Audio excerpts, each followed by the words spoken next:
Heart অ্যাটাকে মারা গেছে, চুরি ডাকাতি করে গিয়ে মারা গেছে, ডাব পাড়তে গিয়ে মারা গেছে যুদ্ধের সময়, সেই লোকরেও মুক্তিযোদ্ধা বানায়া সার্টিফিকেট বাইর কইরা ওরে টাকা দেয় মুক্তিযোদ্ধা শহীদ হিসাবে। ফ্রিজ, টেলিভিশন পর্যন্ত চুরি করে নিয়ে গেছে, বাথরুমের কমোড পর্যন্ত নিয়ে গেছে, এগুলো যেতে যেতে চুরি করতে করতে নিয়ে গেছে, একদম যশোর পর্যন্ত যা পাইছে ডানে বামে। আপনি তার অবদানকে বলবেন হ্যাঁ তারা সাহায্য করছে, কিন্তু সে আবার চুরি করছে হাজার হাজার কোটি টাকার সম্পদ, এটা তো বলতে হবে।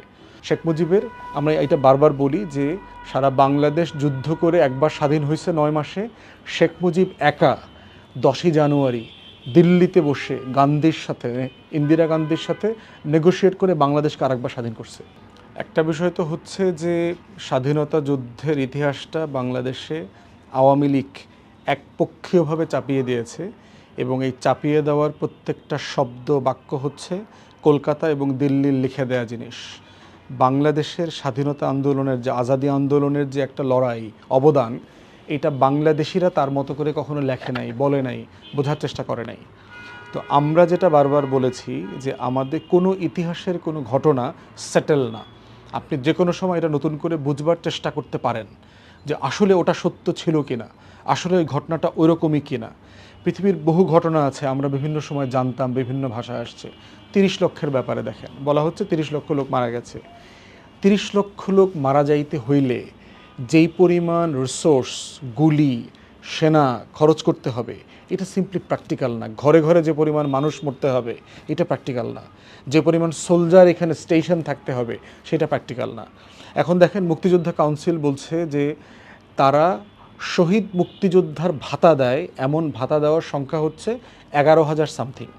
তার ভিতরে চিন্তা করে দেখেন ভুয়া আছে, ধরেন 60% প্লাস, হার্ট অ্যাটাকে মারা গেছে, চুরি ডাকাতি করে গিয়ে মারা গেছে, ডাব পাড়তে গিয়ে মারা গেছে যুদ্ধের সময়, সেই লোকরেও মুক্তিযোদ্ধা বানায়া সার্টিফিকেট বাইর কইরা ওরে টাকা দেয় মুক্তিযোদ্ধা শহীদ হিসাবে। মুক্তিযুদ্ধে মানুষ মারা যায় না ব্যাপারটা তা না, অনেক মানুষ মারা গেছে, শত শত হাজার হাজার মানুষ মারা গেছে। কিন্তু আমরা বলছি ভাই একটা তদন্ত করেন না, মুক্তিযুদ্ধে কত লোক মারা গেছে এটা সরকারের জন্য বের করা 3-6 মাসের একটা কাজ। আপনি রিজলভ করে ফেলেন আমাদের কয়জন মানুষ আজাদির আন্দোলনে শহীদ হয়েছে। শুধু কি মুক্তিযুদ্ধে এক পক্ষে শহীদ হয়েছে, অন্য পক্ষগুলোতে শহীদ হয় নাই? এই দেশে যারা উর্দুভাষী বাঙালি ছিলেন, যারা বিহার থেকে, উড়িষ্যা থেকে, উত্তরপ্রদেশ থেকে, ভারতের বিভিন্ন অঞ্চল থেকে 40-এর দশকে এখানে এসছেন, তাদেরকেও তো হত্যা করা হয়েছে। গুলশান, মোহাম্মদপুর, মিরপুর থেকে শুরু করে এই পুরো অঞ্চলের সহায় সম্পত্তির মালিকানা তাদের ছিল, তাদের কলোনি ছিল। আপনি নওগাঁতে যান, নাটোরে যান, লালমনিরহাট, সৈয়দপুর, দিনাজপুর, বগুড়াতে, তারপরে মোমেনশাহীতে ব্রুটালি হত্যা করা হয়েছে হাজার হাজার বিহারি জনগোষ্ঠীকে। আপনি সেটাও তদন্ত করেন। নিরপরাধ মানুষকে তো হত্যা করার যুদ্ধের আইনের মধ্যে পড়ে না। আপনি সোলজারদেরকে মারতে পারবেন, কোনো সমস্যা নাই, যুদ্ধে আপনি সোলজার মারবেন, সে অস্ত্র নিয়ে আপনাকে মারতে আসছে, আপনি মারবেন। অথবা আমরা বলছি যে যুদ্ধ নিয়ে যে ঘটনাগুলো আছে এর প্রত্যেকটা জিনিসের মীমাংসা হওয়া জরুরি। কোনো ঘটনাই আওয়ামী লীগ মীমাংসা করে দিয়ে গেছে, 53 বছর হয়ে গেছে বলে এটাকে প্রশ্ন করা যাবে না। অথবা ভারত আমাদেরকে সমর্থন করেছে বলে ভারত যে বিলিয়নস অফ ডলার আমার এখান থেকে লুটপাট করে নিয়ে গেছে, ঢাকা শহরের ক্যান্টনমেন্ট থেকে ফ্রিজ, টেলিভিশন পর্যন্ত চুরি করে নিয়ে গেছে, বাথরুমের কমোড পর্যন্ত নিয়ে গেছে, এগুলো যেতে যেতে চুরি করতে করতে নিয়ে গেছে, একদম যশোর পর্যন্ত যা পাইছে ডানে বামে, ফ্যাক্টরিগুলোর মেশিনারি খুলে নিয়ে চলে গেছে। অতএব সেই চুরি, আপনি তার অবদানকে বলবেন হ্যাঁ তারা সাহায্য করছে, কিন্তু সে আবার চুরি করছে হাজার হাজার কোটি টাকার সম্পদ, এটা তো বলতে হবে। অতএব সেটা আমার নাই কেন এখানে? অতএব সেই জায়গাতে আমরা চাচ্ছি যে 16ই ডিসেম্বরের বিজয়তে বাংলাদেশের অবদানটা ফুটে ওঠে নাই।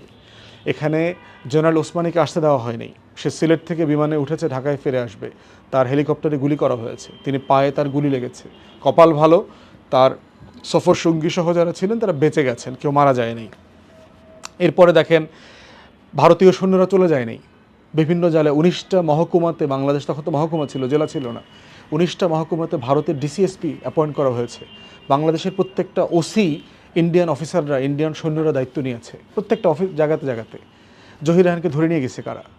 বাংলাদেশের প্রথম গুমের শিকার তো জহির রায়হান, একজন মুক্তিযোদ্ধা মানুষ, দিনে রাতে স্টপ জেনোসাইড ইংলিশে ডকুমেন্টারি করে সারা দুনিয়াতে আপনার দৃষ্টি আকর্ষণ করেছে, যার কারণে জর্জ হ্যারিসন নিউ ইয়র্কে বসে কনসার্ট করেছে, টাকা উঠাইছে বাংলাদেশের জন্য। সেই মানুষটাকে কেন গায়েব করে ফেললো? তার খুঁজে পাওয়া গেল না কেন? 72-এর জানুয়ারি মাসে তাকে গায়েব করে ফেলছে।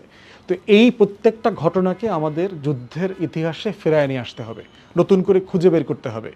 তো যেতে সৈন্যদের যেতে যেতে মার্চ এপ্রিল হয়ে গেল কেন? কারণ তাদের আসলে যাবার প্ল্যান ছিল না। যদি 16ই ডিসেম্বর বিজয় হয়ে যায়, তাহলে 30শে মার্চ অথবা এপ্রিলের প্রথম অংশ পর্যন্ত কেন লেগে গেল ভারতীয় সৈন্যদের যেতে? তাও তো শেখ মুজিব বাধ্য করেছে। দুইটা বড় ঘটনা ঘটেছে।